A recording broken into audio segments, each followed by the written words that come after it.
끝까지 변함없이 사랑하시는 살아계신 아버지 하나님, 오늘도 우리에게 영생의 소망과 위에서 부르신 부름의 상을 위하여 하나님께 더욱 가까이 가며 담대히 나아갈 수 있는 기회를 허락하시고 함께해 주심을 감사합니다. 오늘 말씀 통해서 영원한 위로와 영원한 소망이 더욱 속에서 샘솟도 솟아나며 생수의 강이 흘러나도록 축복하옵소서. 예수님 이름으로 기도드립니다. 욥기 6장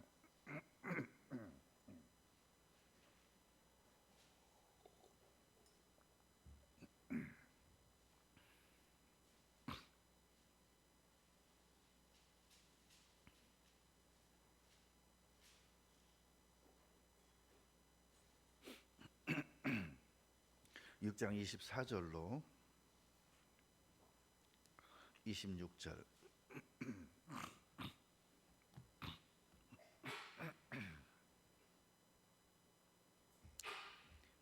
내게 가르쳐서 나의 허물된 것을 깨닫게 하라.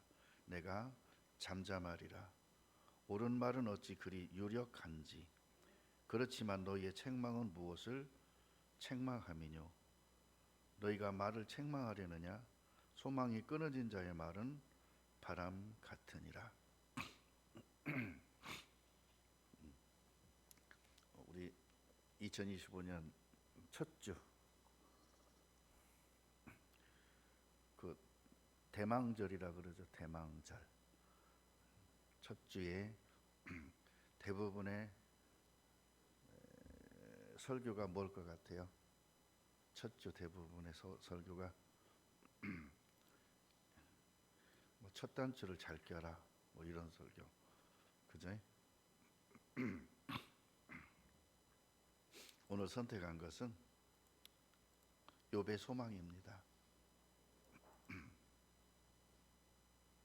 근데 성경에 욥이 소망에 관한 말씀을 많이 합니다.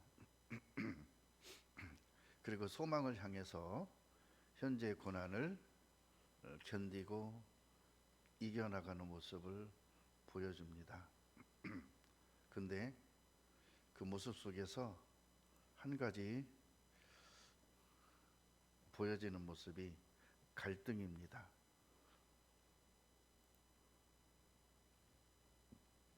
소망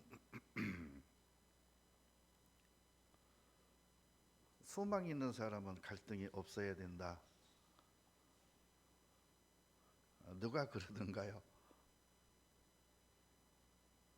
그럼 선지자들은 갈등이 없었어요? 아니 뭐 엘리야 선지자는 죽기를 소망했어요. 차라리 죽었으면 좋겠다.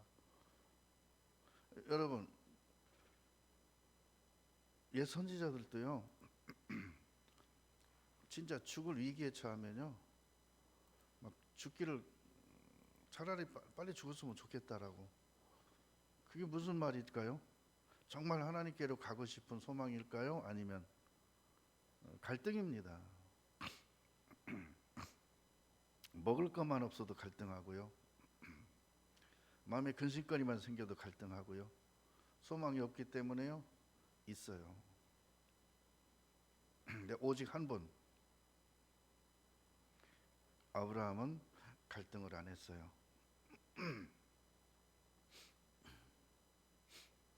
자, 사도 바울은 갈등이 있었을까요? 있었어요. 자신과의 싸움에서. 난 왜 이렇게 바뀌지가 않지? 난 왜 이렇게 변화되지 않지?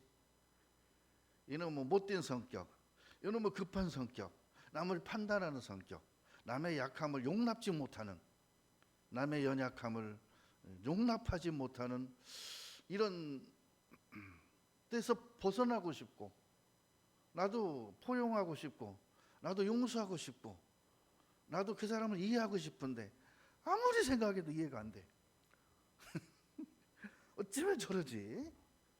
소망 있던 사람이 왜 저럴까? 이 생각이 떠나질 않는 거예요. 판단이 되는 거예요. 근데 가장 예수님을 닮은 분이 아브라함입니다. 절대적 순종, 절대적 평안, 그죠? 절대적 평강을 가지고 있는 분이었어요. 어느 상황에서든지 어떤 상황에서든지 아들을 죽이려는 상황에서도 평강했어요. 주저하지 않았어요. 근심하지 않았어요. 이런 일이 생기면 이거 어떡하지?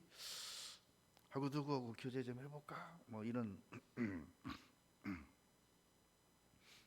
그러지 않았어요. 왜죠? 갈등이 없었으니까.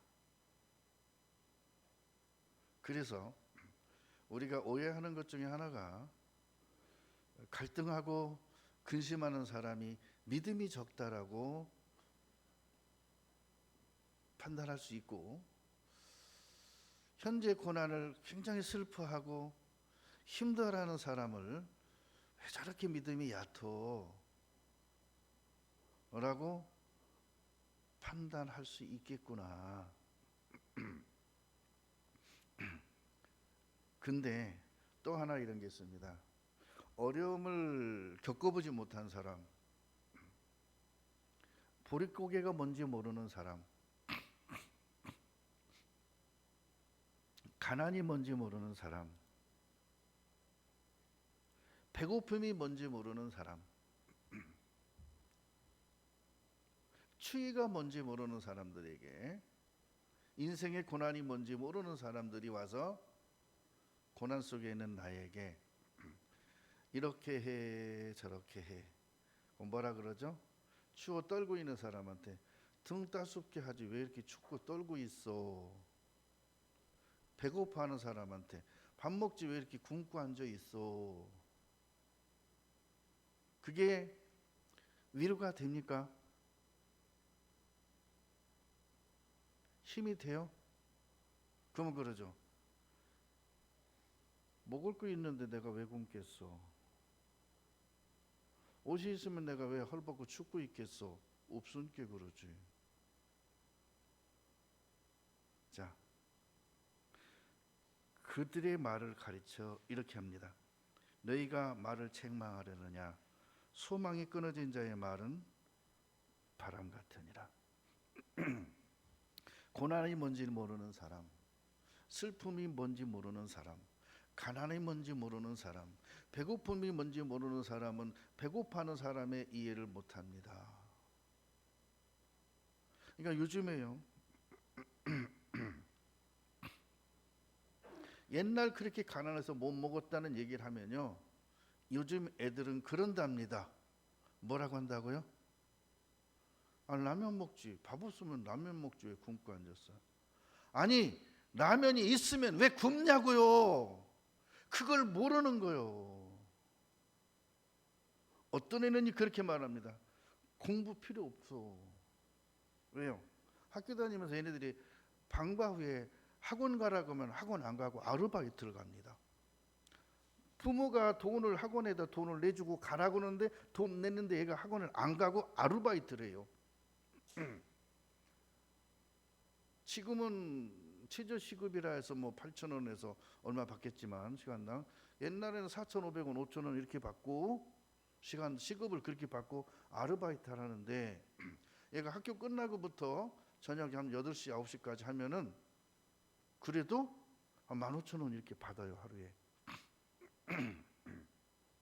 2만 원 가까이 받기도 해요. 애들이요, 지가 일해서 하루에 2만 원 정도 받으면요, 그 일하는 동안 돈 쓰지 않잖아요. 쓸 일이 없잖아요. 일하고 있는데 뭘 쓰고 있어요? 돈 쓸 시간이 없어. 그러니까 일하는 게 다 자기한테 쌓여요. 그러면 하루에 2만 원 정도 하면요, 30일이면 얼마예요? 응? 한 60만 원 돼요? 괜찮은 거예요. 쏠쏠한 거요. 그러니까 뭐라 그러죠? 나 공부 안 할 거야. 나 고등학교 안 갈 거야. 나 대학 안 갈 거야. 왜? 너 커서 뭐 되려고? 어른 되지. 어른 돼서 뭐 먹고 살라고? 아니, 하루에 서너 시간만 일해도 충분히 먹고 사는데 왜? 그럼 애들은 결혼 안 할 거야. 결혼은 왜 하는데? 나 혼자 먹고 쓰고 살다 죽을 거야. 얘는 뭘 모를까요? 얘는요, 세상 물정을 너무 모르고 배고프고 가난한 건지 뭔지를 몰라요. 하기 싫은데요. 학원에 막 엄마가 등록해놓고 막 가라고는 게 그 돈이 싫어. 차라리 그 돈 놔주지. 공부 안 합니다. 오죽하면 해외로 보내버릴까. 오죽 공부를 안 하면. 그래서 그저 지금 이모인가 고모가 있는 데로 보내버렸어요. 거기 가서 철들었는지 모르겠는데 얘가 그런 애가 엄마 아버지한테 잔소리한다고 합시다. 그럼 엄마 아버지 귀에 얘 말이 뭐가 들릴까요? 지나가는 개새끼가 짖는 소리보다도 신용을 안 할 거예요. 그러니까 오늘 요 말씀은 욥기 6장 24절로 26절의 말씀은 앞에 전제가 있는데 4장 1절부터 가야 돼요. 한번 보겠습니다. 대만 사람 엘리바스가 대답하여 가로되 누가 내게 말하면 네가 염증이 나겠느냐 날지라도 누가 참고 말하지 아니하겠느냐. 이 말은 뭐냐면요, 이미 욥을 잘 알기 때문에 이 말 하면 네가 내 말 안 받아들일 거야.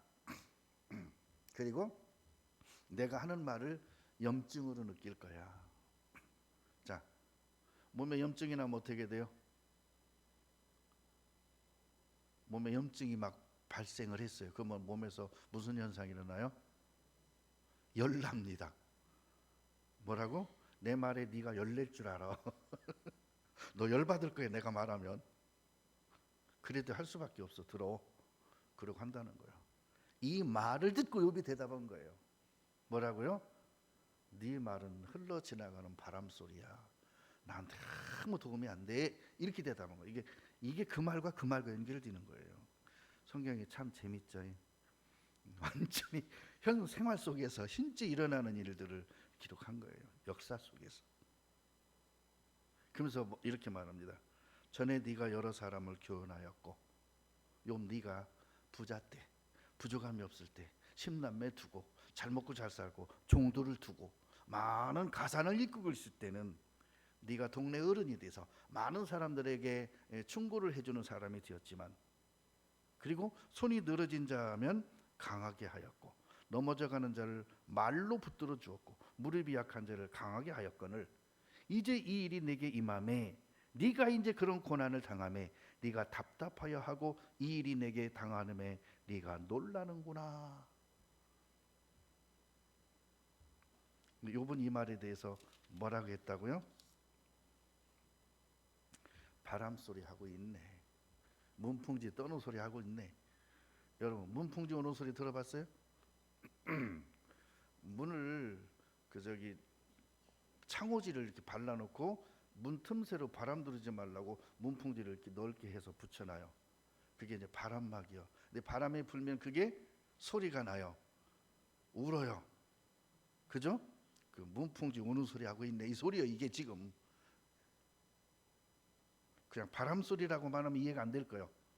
무슨 소리? 문풍지 떨고 있네. 이 소리요. 아주 신랄하게 말한 거예요. 뭐 때문에? 야, 너가 이런 상황이라면 넌 잘했을 거야. 넌 살 소망도 없었을 거야. 난 소망이 있어. 다만 이 고난이 내게 왜 왔는지 몰라서 하나님께 묻고 기다리고 응답을 기다리고 있는 거지. 난 소망이 있어. 넌 소망이 없는 자야. 그래서 욥이 1장 21절 22절에 고백하잖아요. 소망의 말이에요. 찾아보겠습니다. 욥기 1장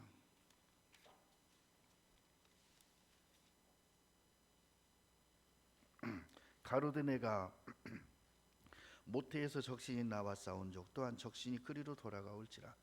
주신 자도 여호와시요 취하신 자도 여호와시오니 여호와의 이름이 찬송을 받으실지니이다 하고 이 모든 일에 욥이 범죄하지 아니하고 하나님을 향하여 어리석게 원망하지 아니하니라. 2장 10절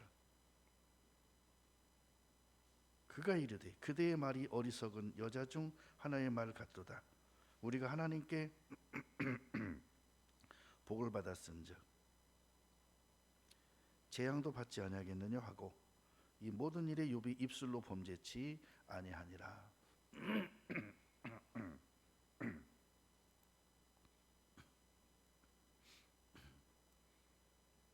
입술로 범죄하는 사람의 특징은 고난이 온 원인과 까닭이 궁금해서 하는 사람과는 차이가 있죠. 그런 게 없는 사람은 소망이 없기 때문에 고난이 오면은 원망을 합니다.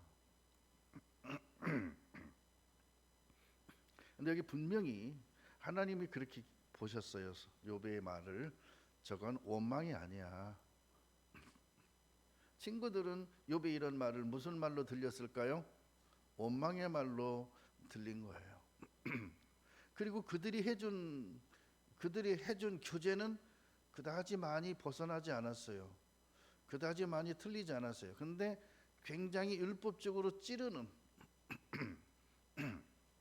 인간의 근본적인 걸 막 지적하는 거예요. 근데 욥도 인간적인 근본의 그런 것은 가지고 있지만 그래도 그걸 넘어서 욥에게는 소망이 있는 거예요. 내게는 하나님이 계신 거예요. 나를 때리신 분이 있다면 약도 발라주실 거예요. 어머니가 나를 회초리 때렸다면 저녁에 분명히 약도 발라주셔요. 때린 거는 본심이 아니에요. 약 발라준 건 본심이에요.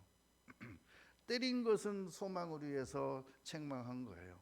약 발라준 것은 같이 아파한 거예요. 이 친구들이 욥의 고난에 같이 아파했나요? 같은 마음, 같은 심정으로 말해줘야 그에게 문풍지 우는 소리가 아니고 진정으로 가슴을 울리는, 마음판을 울리는, 중심을 흔드는 힘 있는 교제가 되는 거예요. 이런 상황 속에서도 내가 오로지 하나님만 붙잡고 살아가기 때문에 지금 내가 견디고 있지. 그래서 나는 견딜 힘이 없어. 자, 데살로니가전서 4장입니다.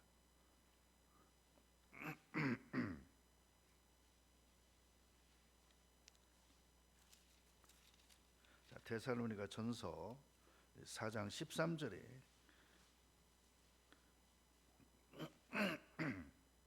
형제들아 자는 자들에 관하여는 너희가 알지 못함을 우리가 원치 아니하노니 이는 소망 없는 다른 이와 같이 슬퍼하지 않게 하려 함이라.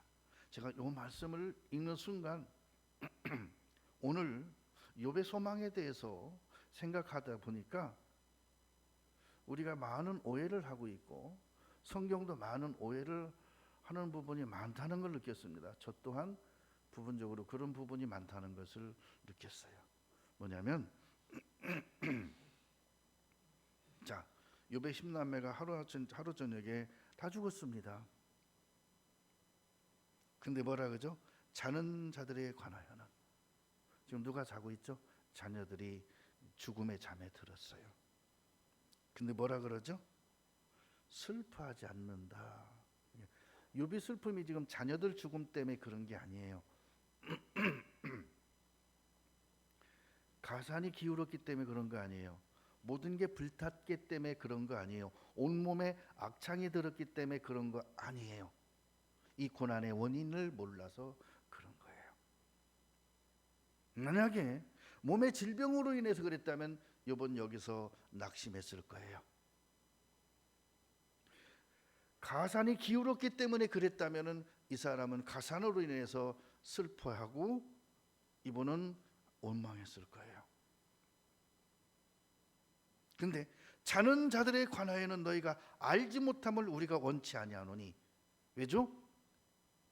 걔네들은 걔네들대로 그래도 신앙 안에 살다가 갔기 때문에 소망 중에 죽었어. 그리고 사단의 청구로 인해서 내가 이 고난에 들어갔어. 그렇지만 우리 애들도 소망이 있었고 부활의 소망, 나도 소망이 있고 다시 살리실 줄로 믿는 거예요. 소망 없는 다른 이와 같이 슬퍼하지 않게 하렵니다. 이렇게 31장 24절에서 그랬어요. 내가 금을 소망하고 의뢰하였던가? 아니다. 나 그것 때문에 그렇게 괴로워하는 거 아니다. 욥기 4장 5절 6절에서 뭐라는지 아세요? 나의 소망은 하나님을 경외함에 있는 것이다. 내가 금을 소망하고 금을 의뢰해서 그런가? 아니다. 나의 소망은 하나님을 경외하는 것이 있다. 자, 시편 39편 보겠습니다.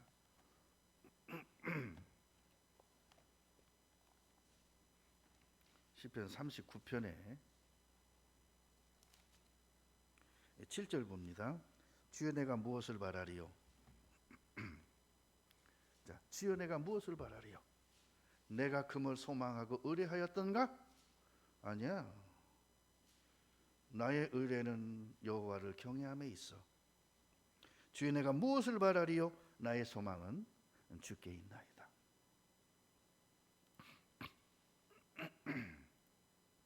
여기 시편 39편 7절에 나의 소망은 주께 있나이다. 자, 소망을 가진 자의 고백을 하나님이 인정하시고 들으셨기 때문에 하나님께서는 성경의 다른 수많은 곳에 소망에 관한 이유를 기록해 놓으셨고, 이 소망에 관한 이유를 묻는 자에게 항상 대답할 것을 예비하라. 베드로전서 3장 15절에 말씀했어요. 네 마음의 소망의 이유를 묻는 자에 대해 항상 예비하라. 근데 이게요, 정금의 소망을 둔 사람은 소망에 관한 이유를 묻게 되면 이 사람은 정금 얘기만 하게 돼 있어요. 소망에 관한 이유가 육신적인 안달에 있다면 그는 소망에 관한 이유를 묻으면 육신의 형통함만 이야기하게 돼 있습니다. 욥의 세 친구 중에 욥이 가지고 있는 소망에 대해서 그 소망을 일깨워주고 그 소망을 일으켜주고 그 소망에 불을 지펴주는 친구가 하나도 없었고 문풍지 우는 소리만 하고 있었어요.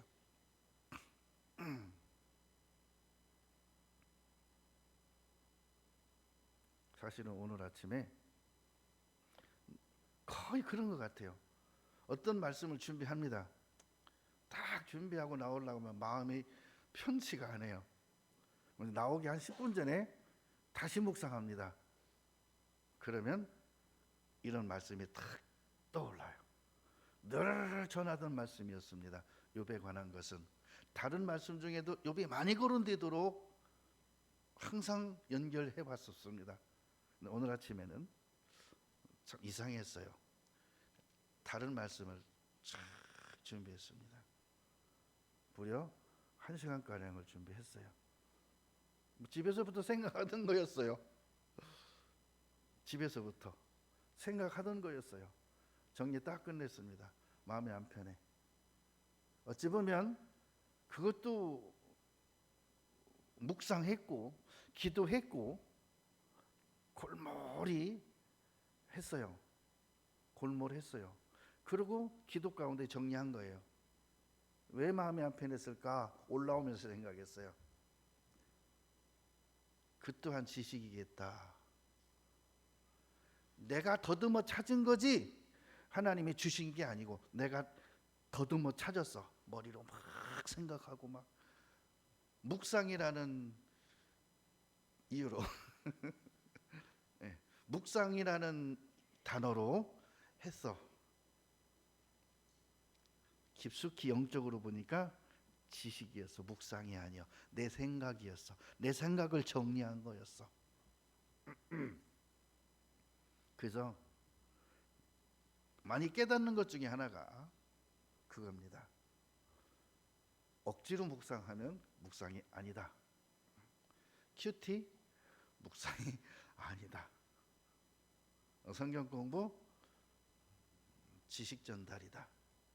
성경 공부는 다른 게 아니라 진짜 하나님이 주신 걸 받은 걸 나눌 때 성경 교제가 되고 그게 묵상이 되고 묵상된 걸 내놓을 때 그게 이제 받는 사람의 심금을 울리는 문풍지가 아니고 마음을 흔드는 하나님의 역사, 성령의 역사가 있겠구나 하는 것을 오늘 또 아침에 느낀 거예요.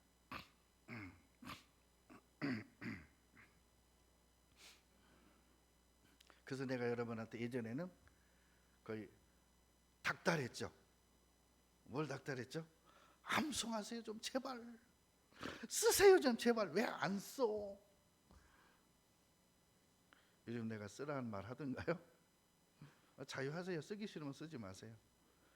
안 쓰면 뭐 있어요 근데? 예? 안 쓰면 뭐 있어요? 안 쓰면 그도 안 되는데. 율법이 아니라요, 몽학선생으로 말하는 거예요.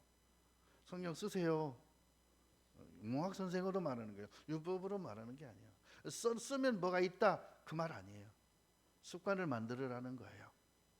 뭘 만들으라고? 항상 말씀을 생각하고 항상 하나님의 뜻을 그냥 쓰면서 이 성경 기절 안에 하나님이 나를 향하신 레마, 내게 주시는 말씀이 뭘까라고 생각하며 쓰라는 거예요.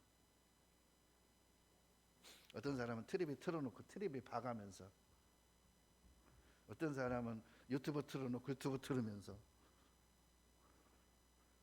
이거 쓰면서 뭐가 묵상이 될까요? TV가 묵상이 되고 유튜브가 묵상이 되고 하겠죠. 여러분이 그런다는 건 아니고 많은 사람들이 그럴 수도 있겠다는 거예요. 제가 가끔 유튜브를 보지만 묵상할 때, 기도할 때 유튜브 틀어놓고 합니다. 저는 한 번도 그런 적 없습니다. 유튜브 틀어놓고 묵상하고 앉고 눈 감고 기도한 적은 눈곱 털어서도 한 번도 없습니다. 기도할 때는요 다 끊어놓고 핸드폰 비행기 모드로 해놓고 충전기 꽂아갖고 비행기 모드로 해놓고 그러고 합니다. 왜? 중간에 뭐 연락이 올 수 있으니까. 연락이 안 될 때는 제가 그런 거 하고 있을 때예요. 그리고 비행기 모드에 넣고 충전시키면 충전이 빨리 됩니다. 급속으로, 그 충전기가 급속이 아닌 거 있죠, 완충되는 거 있죠. 그걸로 해도 꺼놓고 한다거나 아예 전원을 꺼놓고 한다거나 비행기 모드에 넣고 딱 충전시켜 놓으면요 한 10분도 안 가서 100% 완충이 금방 돼요. 그래서 뭘 생각하냐? 세상 줄 끊는다는 것이 무엇일까? 욥도 항상 하나님을 의뢰했어요. 항상 하나님을 경영했어요. 하나님도 그 욥의 여호와를 경외함을 인정했고 그걸 선포하셨어요. 근데 그 또한 그걸 은연중에 의지했던 거죠. 의지 안 할 수는 없죠. 저도 마찬가지고 여러분 마찬가지고 그런 부분에 자유할 수 있는 사람은 없습니다. 그러나 그걸 이기고 견뎌나가고 그걸 덮어버리고 그러고 소망을 바라보고 가는 거잖아요. 바로 그거예요.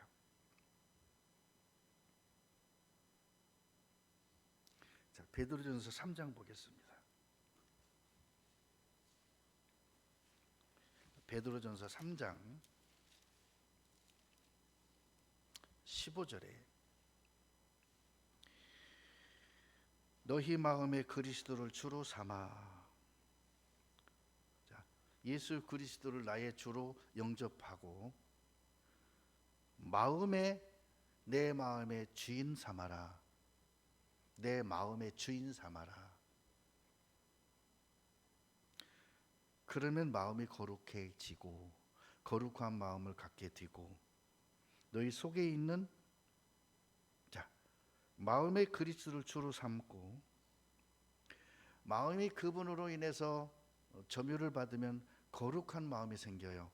그러면 거기에 열매가 나오는데 그게 소망의 이유가 생겨요. 목적이 생겨요. 소망이 생겨요.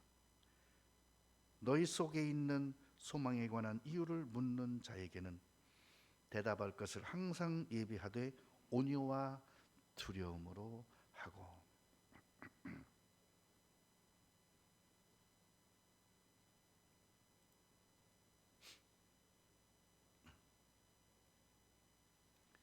이 진정한 소망은 부활입니다.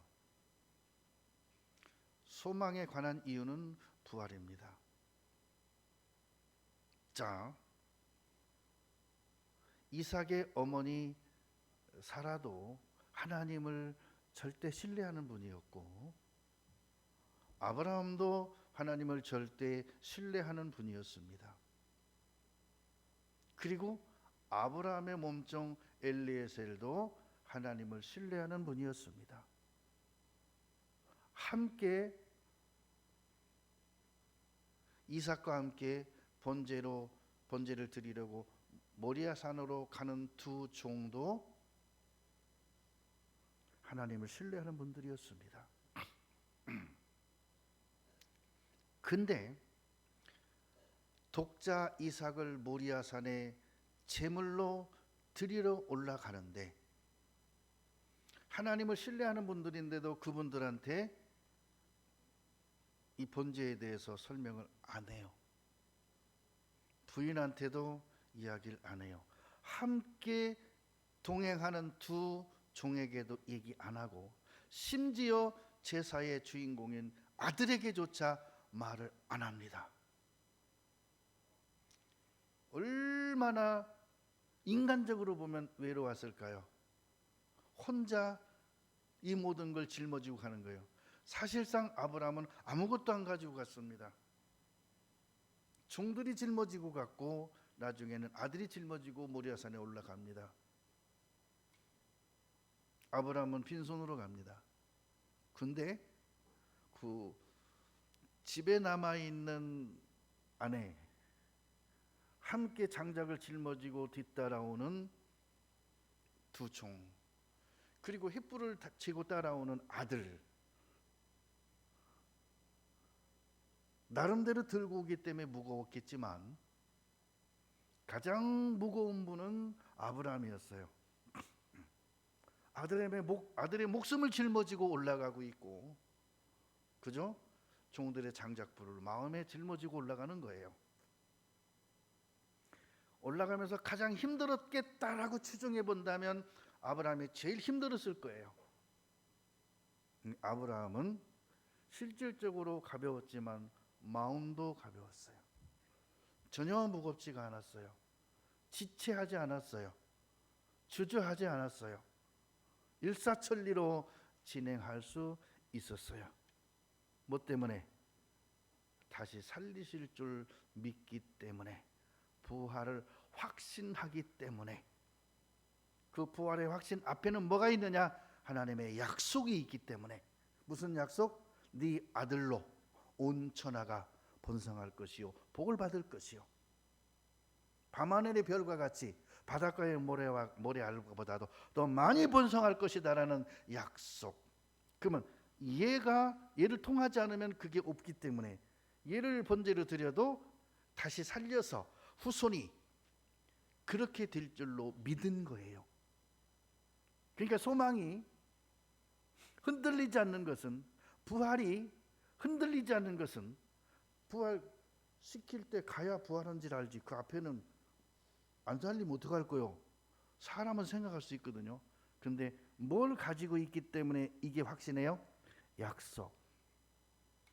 하나님은 약속하신 것을 절대 변개치 않으시는 하나님. 한 번 말씀하신 것은 천지가 뒤집어져도 약속을 이루시는 하나님. 그러면 나를 부르시고 나를 구원하시고 나를 하나님의 자녀 삼으시고 하늘의 두사 하나님과 함께 영원한 그 왕노릇 할 수 있는 권세와 능력, 약속을 내게 주셨다면, 앞으로 될 일이 이 약속으로 인해서 확실하다면, 근데 사라는 그런 약속 받은 적 없어. 종들은 그런 약속 받은 적 없어. 이삭 당사자조차 그런 약속을 받은 게 없어. 아버지로부터 전해 들었어. 근데 그 약속을 받은 분은 아브라함이요. 그러면 하늘에 기록된 장자들의 총회의 약속은 내게 주신 거요. 내가 받은 거요. 누가 받은 게 아니라 내가 받은 거예요. 나의 약속이에요. 그렇죠? 그것 갖고 평안할 수 있었던 거예요. 그걸 절대적 믿음이라 그렇게 표현해요. 디도서 1장 봅니다.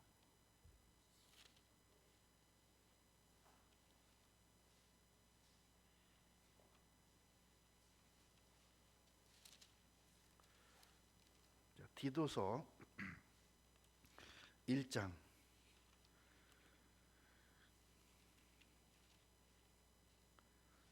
27절에 아니 1장 2절에 영생의 소망을 인함이라. 이 영생은 거짓이 없으신 하나님이 영원한 때 전부터 약속하신 것인데 언제 약속했어요? 영원 전. 다른 성경에서 만세 전에, 창세 전에, 영원한 때 전부터 약속하신 것이다. 무엇이요? 영생의 소망.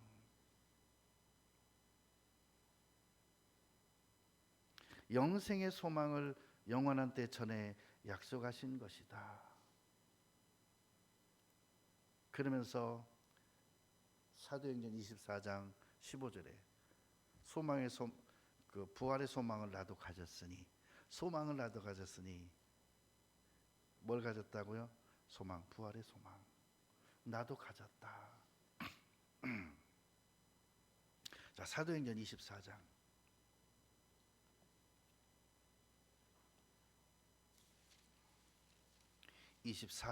15절에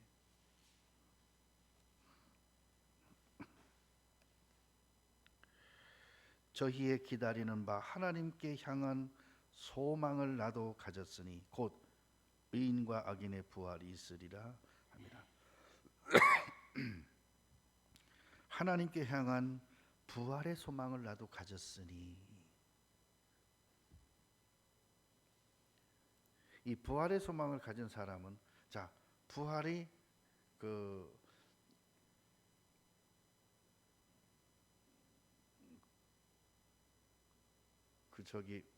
고린도전서 15장 35절부터 누가 묻기를 죽은 자들이 어떻게 살며 어떤 몸으로 오느냐 하리니 시작되잖아요. 35절부터 거기서 어리석은 자여 너의 뿌리는 씨가 죽지 않으면 살아나지 못하겠고, 여기서 이 부활의 소망을 가진 자에게 있어야 될 것이 육체와 함께 정과 욕심을 십자가에 못 박는 게 반드시 있어야겠구나.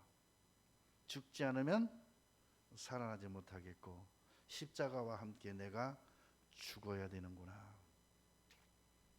예수님 십자가에 운명하실 때, 날 대신에 죽으실 때 내가 그때 함께 죽어야 되는 거구나. 없으면 예수 부활 내 부활이 안 되겠구나. 죽어야겠구나. 나를 죽여야겠구나. 그럼 어떻게 해야 돼요? 자살해야 되겠구나.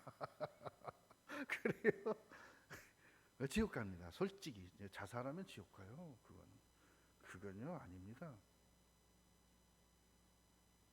자살이 아니라요 순교입니다. 죽임을 당하는 거예요. 예수님도 순교 당하셨죠. 죽임을 당했죠. 로마 병정에게. 갈라디아서 6장입니다.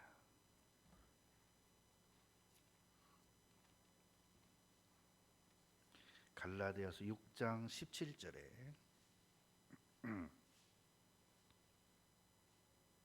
5장 17절 봅니다. 5장 17절에 자 육체의 소욕은 성령을 거스리고 성령의 소욕은 육체를 거스리나니 이 둘이 서로 대적하므로 너희의 원하는 것을 하지 못하게 하려 함이니라. 너희가 만일 성령의 인도하시는 바 같으면 율법 아래 있지 아니하리라. 육체 일은 현저하니 곧 음행과 더러운 것과 호색과 우상 숭배와 술수와 원수 맺는 것과 분쟁과 시기와 분냄과 당짓는 것과 불리함과 이단과 투기와 술취함과 방탕함과 또 그와 같은 것들이라 전에 너희에게 경계한 것 같이 경계하노니 이런 일을 하는 자들은 하나님의 나라를 유업으로 받지 못할 것이요 오직 성령의 열매는 나옵니다. 25절에 만일 우리가 성령으로 살면 또한 성령으로 행할지니 헛된 영광을 구하여 서로 격동하고 서로 투기하지 말지니라.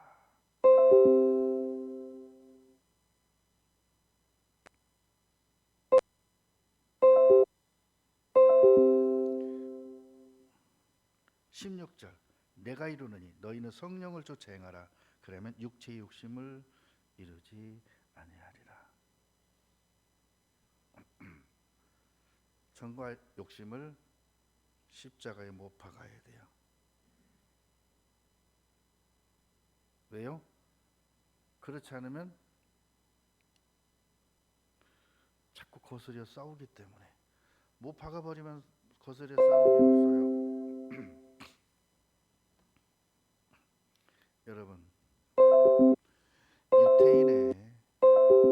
하나님이 유대인을 하나님의 백성으로 선택하신 이유 중에 하나가 뭔지 아십니까? 예를 들어서 빵 한 조각을 주면서 내가 올 때까지 이거 지켜 그러고 맡기고 간답니다. 갔다 와보니까 이 사람이 굶어 죽어 있어요. 손에 그 빵을 꽉 쥔 채로. 봤더니 빵은 이미 곰팡이가 펴서 썩어 있는데 이 사람은 그걸 손에 쥐고 죽어 있더란 말이에요. 굶어 죽어 있는 거예요. 그러면 이것만 먹으면 우선 배고픔을 면했을 텐데 안 먹고 굶어 죽는 거예요. 이걸 지키라 했으니까.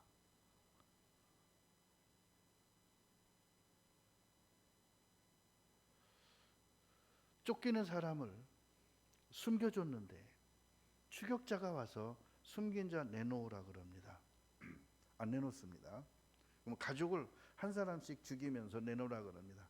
가족을 다 죽여도 그 사람 안 내놓습니다. 그러니까 그들에게 말씀을 맡긴 거예요. 그러다 보면 말씀이 변형되니까, 말씀을 다 고쳐 써버리니까. 제가 요즘 성경을 보고 마음 아파하는 게 뭔지 아세요? 한글 개역 성경이라 해갖고요, 성경을 다 바꿔버렸어요. 낱말을, 단어를 다 바꿔버렸어요. 이야기식으로.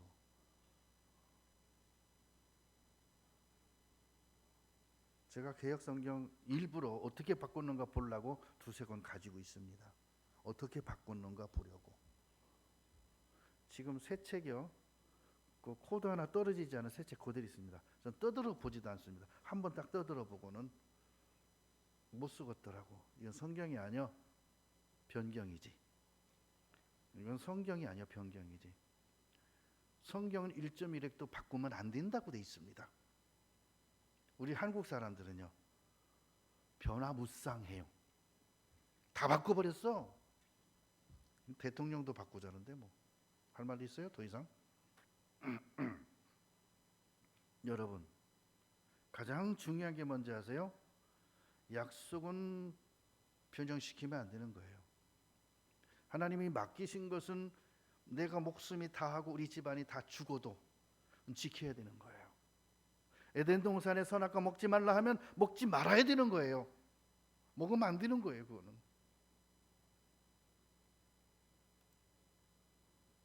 여러분, 진짜 소망이 뭡니까? 죽음이 끝이라면요, 이 세상이 전부라면 말입니다. 물질이 최고라고만 생각한다면 말입니다. 제가 여러분에게 물어볼게요. 이 세상이 물질이 최고고 이 세상이 전부라고 한다면 여러분 가장 불쌍한 자입니다. 왜죠? 여러분 신앙 떠나서 세상 나가서 마음껏 돈 벌고 살아보세요. 돈 벌 수 있나? 특정인만 돈 벌게 돼 있습니다. 돈 있는 사람만 돈 벌게 돼 있습니다. 없는 사람은 앞으로 넘어져 뒤로 넘어져도 코가 깨지는 사람들이에요. 있는 사람들은 뒤로 넘어져도 금덩이 줍는 사람들이에요.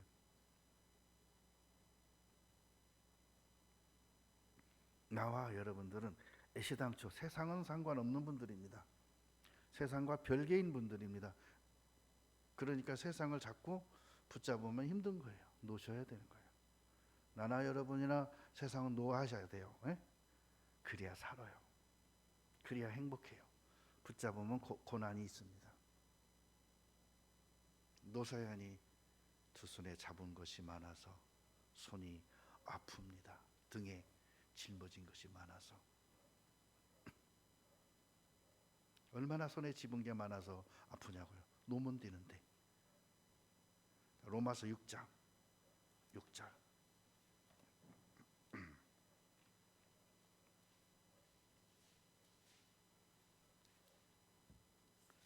로마서 6장 6절. 우리가 알거니와 우리 옛사람이 예수와 함께 십자가에 못 박힌 것은 죄의 몸이 멸하여 다시는 우리가 죄에게 종노릇하지 아니하려 함이니 이는 죽은 자가 죄에서 벗어나 의롭다 하심을 얻었음이니라. 어디에서 벗어났어요? 죄에서 벗어나 의롭게 됐다. 그러면 의인의 삭은 확실하죠.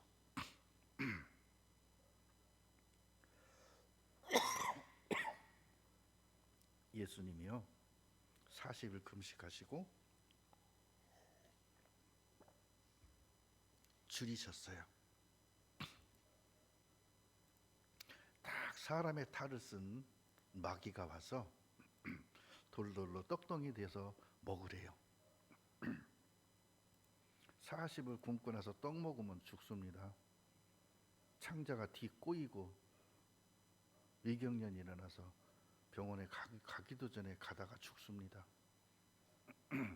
40일 금식하면요 최소한도 열흘은 물 먹어야 돼요. 다른 거 먹으면 안 돼요. 그리고 열흘 후부터요 미음 먹기 시작하고요. 그렇게 40일 이후에 밥 먹어야 되는 거예요. 40일 금식했으면 40일 이후에 밥 먹어야 돼. 그 전에 먹으면 소화가 안 되고요 얹힙니다. 소화력이 떨어져 있기 때문에, 장기가 다 정지되어 있기 때문에. 근데 40일 줄이신 예수님한테 돌을 떡으로 만들어서 먹어보래요. 두 가지죠. 하나님을, 예수님을 죽이려는 속셈과 또 하나는 예수님이 가진 하늘과 땅의 모든 권세를 뺏으려는 그거예요. 사단이 아담과 하와에게 선악과 먹으라는 것은 두 가지잖아요. 하나는 그들을 죽이려는 속셈, 또 하나는 에덴 동산을 뺏으려는 목적. 그들에게 약속된 권세, 지혜 뺏으려는 거.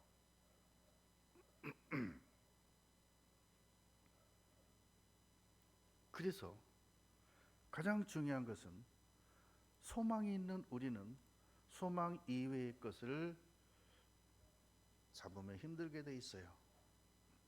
우리나라 역도 선수가 이민호인가 김민호인가 그분이 씨름 선수로 전향한 적이 있었습니다. 어느 수준까지는 했는데 그 이상은 안 되는 거예요. 자, 기자가 물었습니다. 뭐가 제일 힘듭니까? 역도 선수가 쓰는 근육과 씨름 선수가 쓰는 근육이 다르대요. 가지고 드는 힘은 좋은데 좌우로 잡아채는 잡채기 힘이 없어요. 그러니까 이 사람은 들배지기가 이제 드는 걸 잘하니까 번쩍 들어서 던져버리면 되니까 들으려고 하면 이 사람들이 좌우로 흔들어 버린대요. 그러면 자기가 중심을 잃고 자기가 넘어진대. 뒤치기 당하는 거예요. 그러니까 어느 수준 이상이 못 가는 거예요. 그러면 이제 좌우로 흔들리지 않으려면 힘을 써야 되잖아요. 그럼 몸이 경련이 일어난대요. 근육이 머리에서는 힘쓰라는데 근육도 힘쓰는데 이제 상대편이 얼마나 힘이 세요. 그걸 감당하려니까 근육이 막 찢어질 정도로 아프대요. 결국은 그만두더라고요. 여러분, 우리가 영적으로 힘쓸 이유가 있는데 우리는 영적으로 힘쓰는 게 하나님께서 탁월한 육체로 말하면 근육이라고 하듯이요 여러분의 영혼에 힘을 주셨어요. 영적으로 살 수 있는 힘을 주셨어요. 그리고 우리에게는 다른 사람, 이 세상 사람들에 비해서 세상적으로 사는 지혜나 그건 떨어져요. 솔직히 떨어집니다. 그러니까 세상 사람 하는 것 같이 하면 망해요. 우리는 안 돼요. 돈 못 벌어요. 다른 방법을 써야 돼요. 하나님이 붙이시는 방법을 해야 그나마 어느 정도 벌고 살 수 있는 거예요. 남들이 하는 것 같이 하면 안 되게 돼 있어요. 우리는 왜? 체질이 다르기 때문에. 우리는 그들과 체질이 달라요. 육체적인 체질도 다를 수밖에 없어요. 왜? 뇌의 구조를 하나님이 영적으로 맞춰 놓으셨기 때문에. 그래서 우리는요, 무엇을 목적으로 살아가야 되느냐, 그것이 소망이라 그래요. 빌립보서 3장입니다.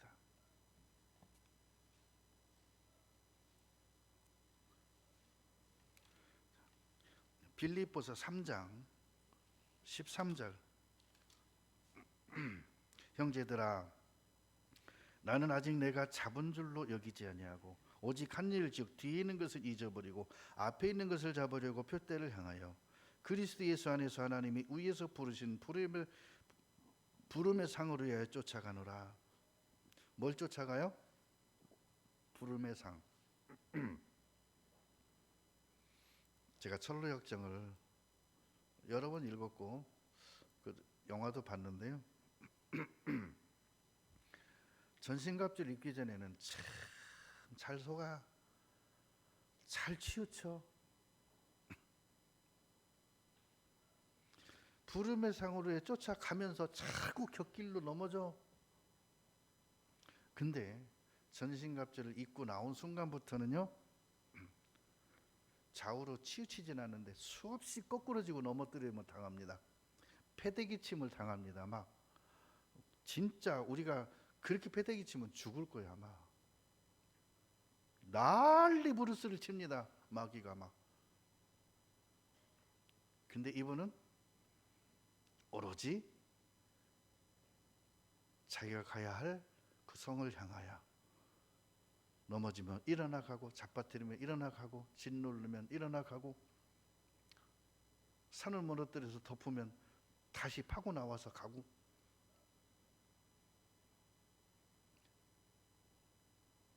똑같이 전신갑주를 입기 전에도 표대는 같았어요.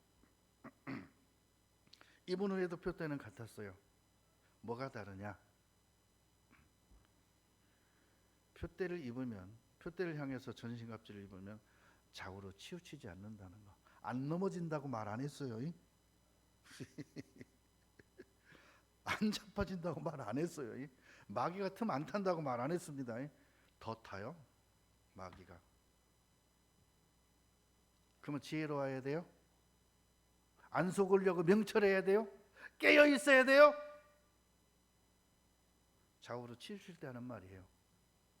치우치지 않는 자에겐 이미 깨어 있고 이미 목표의 지혜가 그를 지배하고 있기 때문에 넘어져도 상관이 없고 자빠져도 상관이 없고 거꾸로 뜨임을 당하여도 상관이 없게 되는 거예요.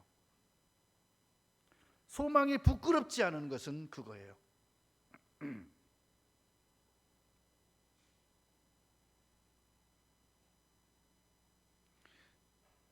자, 히브리서 7장 한번 봅니다. 히브리서 7장.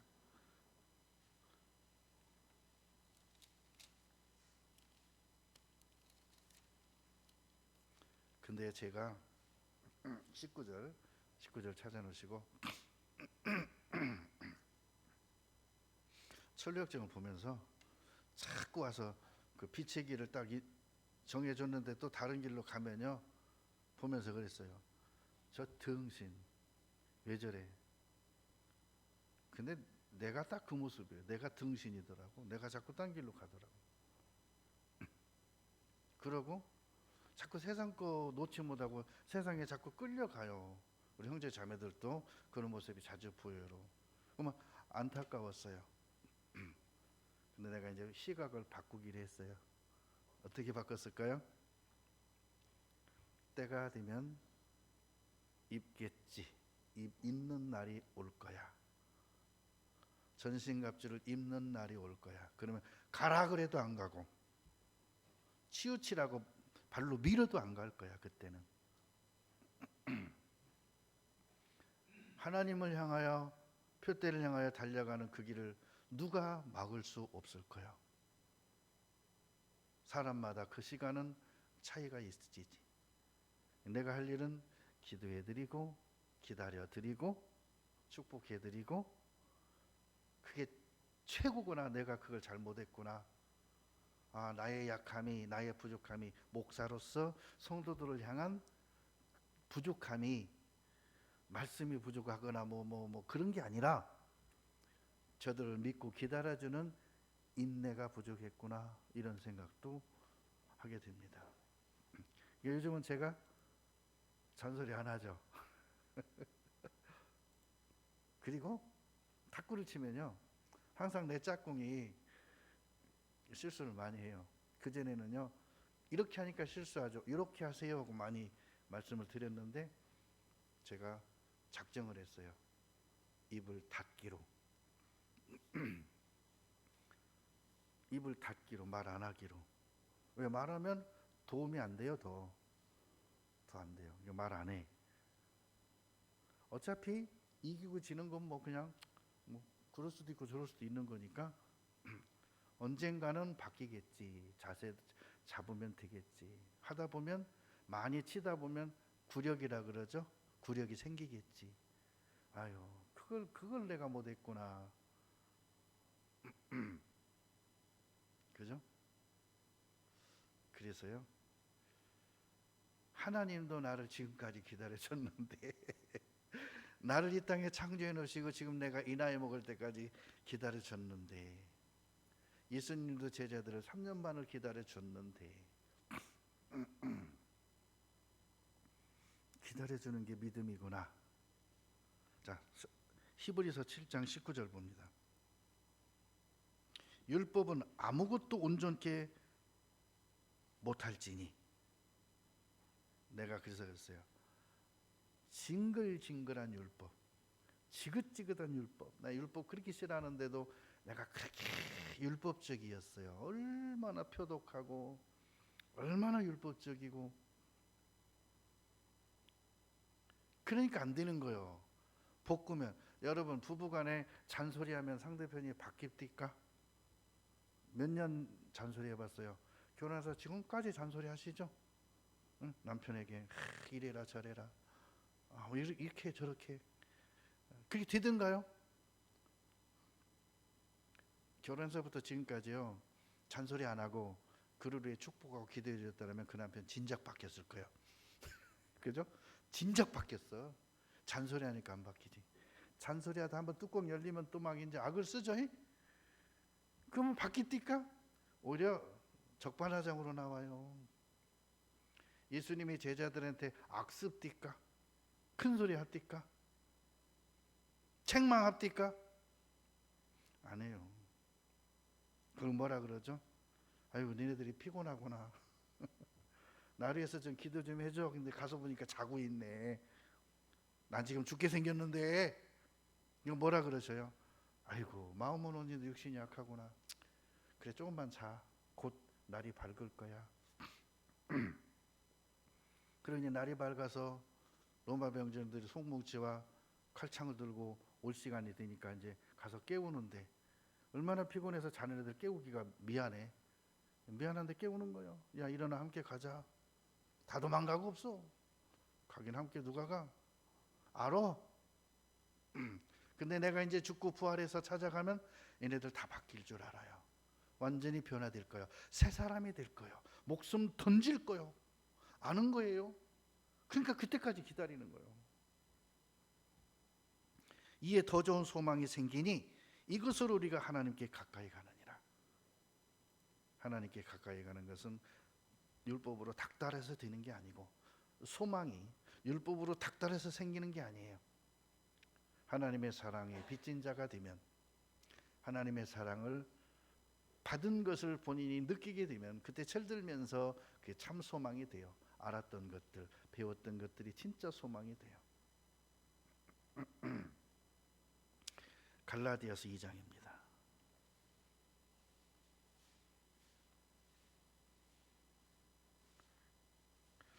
갈라디아서 2장 20절. 내가 그리스도와 함께 십자가에 못 박혔나니 그런즉 이제는 내가 산 것이 아니요 오직 내 안에 그리스도께서 사신 것이라. 이제 내가 육체 가운데 사는 것은 나를 사랑하사 나를 위하여 자기 몸을 버리신 하나님의 아들을 믿는 믿음 안에서 사는 것이라. 내가 그리스도와 함께 십자가에 못 박혔다. 뭘 못 박았어요? 정과 욕심을 함께 십자가에 못 박았다. 그때부터 믿음의 삶이 된다. 그때부터 내가 믿음의 삶이 안 되는 것은 십자가에 못 박는데 뭔가가 덜 박힌 게 있어. 안 박힌 게 있어. 박는데 빠진 게 있어. 하나가 다 박아야 되는데 물질 부분이 빠졌어. 그럼 다시 박으면 돼. 육체적인 것이 빠졌어. 다시 박으면 돼요. 6장 14절입니다. 그러나 내게는 우리 주 예수 그리스도의 십자가 외에 결코 자랑할 것이 없으니 그리스도로 말미암아 세상이 나를 대하여 십자가에 못 박히고 내가 또한 세상을 대하여 그러하니라. 여러분, 예수님을 십자가에 못 박은 분들은 로마 병정들이고 그 일을 주선한 사람들은 이스라엘의 지도자들이에요. 그때 예수님이 십자가 못 박을 때 예수님도 세상을 함께 못 박아버렸대요. 그때 나도 같이 박힌 거예요. 예수님을 세상 사람들이 못 박았지만 예수님도 세상을 못 박아버렸다는 거예요. 버렸다는 거예요. 그래서 뭐라고 말하는지 아세요? 내게는 우리 주 예수 그리스도의 십자가 외에 결코 자랑할 것이 없다. 근데 이상해요. 세상 사람들은 나를 십자가 못 박아버렸거든요. 나는 세상 사람들은 못을 안 받고 있네. 문제는 그거요. 같이 박아버려야 돼요. 같이 끝내야 돼요. 응? 세상 사람들은 나를 십자가에 못 박았다니까요. 근데 왜 여러분은 세상 사람을 못 박지 않고 같이 친구하자 그래요? 그럼 어떻게 돼요? 그 사람들 날 죽이려고 박아버렸는데. 이걸 직시하시고요. 세상과 나는 구별됐다는 의미가 그거구나. 응? 하나님이 나를 세상에서 빼어내어 교회로 구별해 놓으셨다는 의미가 그거구나 하고 못 박혔음을 알고 나도 세상을 대하여 못 박고 물질에 대하여 부귀 명예에 대하여 물 박아버리고요.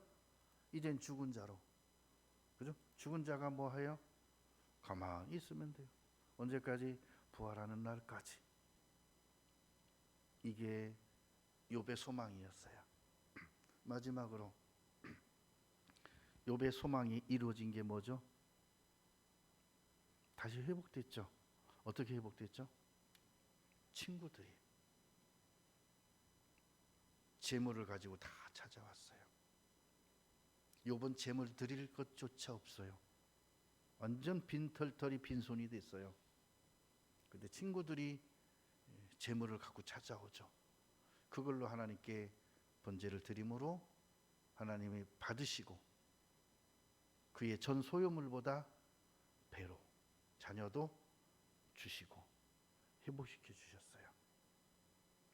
그래서 어려울 때는 서로 도와야 돼요. 어려울 때는 서로 도와야 돼요. 뭐라 생각하고? 번제물이다 생각하고 도와주시면 살아. 그걸 생각했어요. 도와야 돼. 형제 자매가 도와야 돼요. 세상 사람은 돕지 않습니다. 도와도 뭔 조건이 있어요. 그냥 도와주지 않아요. 여러분, 세상 사람 속에는 부모도 들어갑니다. 부모도 날 도와줄 때는 뭘 바라고 도와줘요. 그냥 공짜 주는 경우는 못 봤습니다. 저희 부모님도 마찬가지고 그냥 안 줍니다. 꼭 뭘 바라고 줘요. 뭘 조건을 걸고 줘요. 바라지 마, 받지도 말고 못 박아버려. 그리고 우리 교회 형제자매들 가난하지만 서로 도우면요 넉넉해질 수 있습니다. 이 소망을 우리가 같이 소망이 되게 하고 이 현실 속에서 이 진짜 소망이 살아 역사할 수 있는 욥의 가정이 회복되는 것처럼 하는 것은 서로 돕는 사랑입니다. 함께 기도하겠습니다.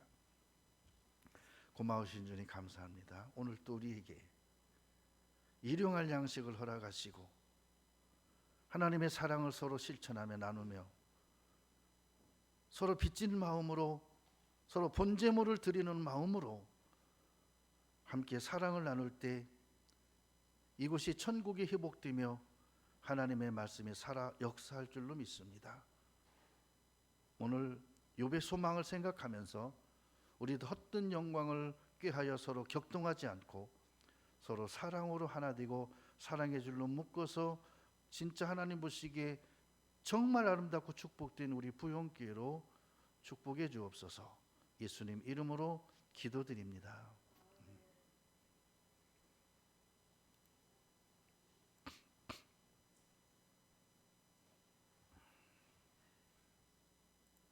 찬양하겠습니다.